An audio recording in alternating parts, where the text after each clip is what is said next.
What many people fail to realize is that they are not victims of their circumstances, they are co-creators. While it may seem that external events dictate your feelings, it is actually your feelings, rooted in your state of mind, that are shaping these events. If you remain in a negative state of mind, believing that life is unfair or that you are powerless, your experiences will reflect that belief back to you, reinforcing the very state of mind that produced it.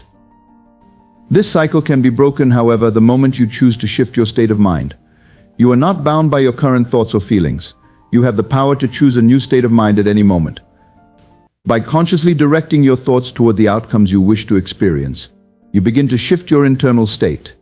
This change, though subtle at first, gathers momentum as you continue to focus on the desired state of mind. Over time, your new internal reality becomes so deeply ingrained that the outer world must conform to it. Your state of mind is the seat of your creative power. It is where the process of manifestation begins. When you dwell in a state of peace, abundance, or love, you project these qualities outward, and the world responds accordingly. It is not enough to merely think about what you want, you must become it in consciousness. The experiences you attract into your life are always in harmony with the state of mind you hold as your dominant reality. Living in the end result is the practice of fully embodying the state of being where your desired outcome is already realized. It is not about hoping or wishing for something to happen in the future, but about bringing that future reality into the present moment by assuming the feeling of its fulfillment. When you live in the end, you mentally and emotionally inhabit the version of yourself who has already achieved the goal or manifested the desire. This state of mind acts as the catalyst that draws the desired outcome into your experience. Living in the end is a deliberate shift in consciousness. It requires you to step out of the mindset of wanting, waiting, and hoping and into the mindset of being, having, and experiencing. It is the ultimate act of faith because it asks you to trust in the unseen and to act as though the invisible is more real than the visible. Your imagination becomes the place where the end result already exists, and by dwelling in that end, you allow the natural laws of the universe to bring it into form. To live in the end result means to think, feel, and behave as if your desire is already yours. It is not about pretending or playing make-believe, it is about consciously adopting the internal state that matches the reality you wish to create. Your thoughts and emotions align with the satisfaction of having received what you desire, and you carry that feeling with you throughout your day. In doing so, you reshape your inner world, and the outer world in turn must reflect that inner shift. The power of living in the end lies in the fact that your subconscious mind does not distinguish between what is real and what is imagined. It accepts whatever you impress upon it as true.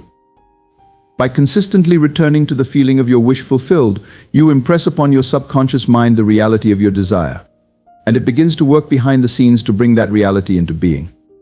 Your subconscious takes your lived assumption as a command and arranges the events, people, and circumstances necessary to manifest your desire in the physical world.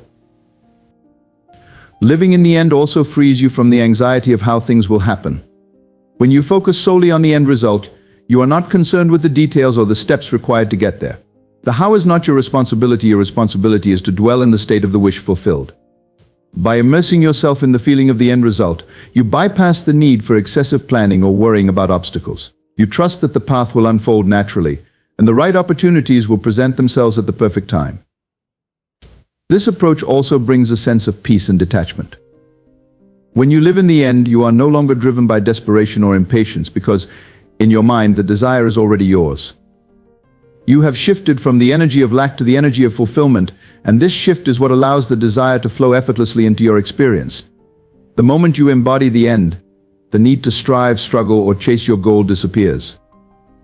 You become the person who already has it, and this sense of calm certainty accelerates the manifestation process.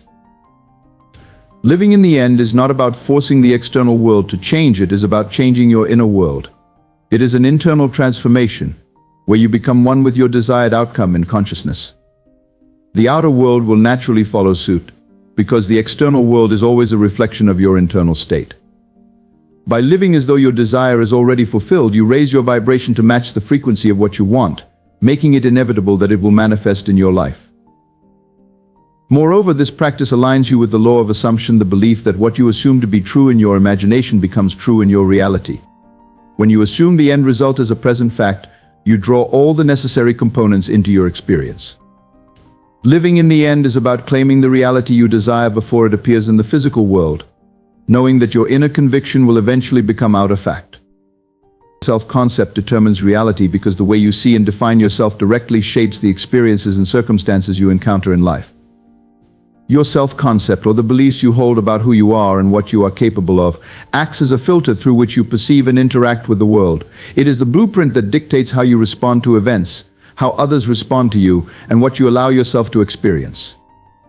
Your reality is always in alignment with the concept you hold of yourself, whether you are aware of it or not.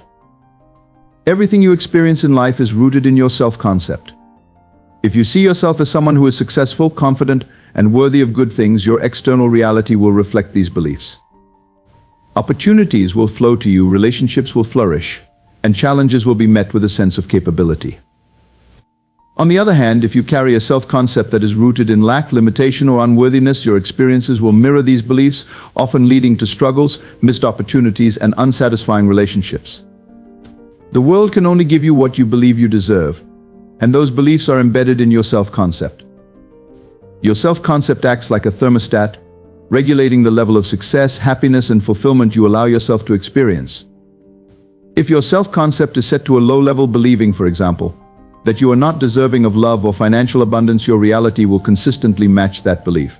Even if you briefly experience success or love, your internal thermostat will pull you back to what you believe is possible for someone like you. You will unconsciously sabotage or reject anything that conflicts with your established self-concept. This is why changing your self-concept is the most powerful way to transform your reality. When you shift the way you see yourself, the world around you must change in response.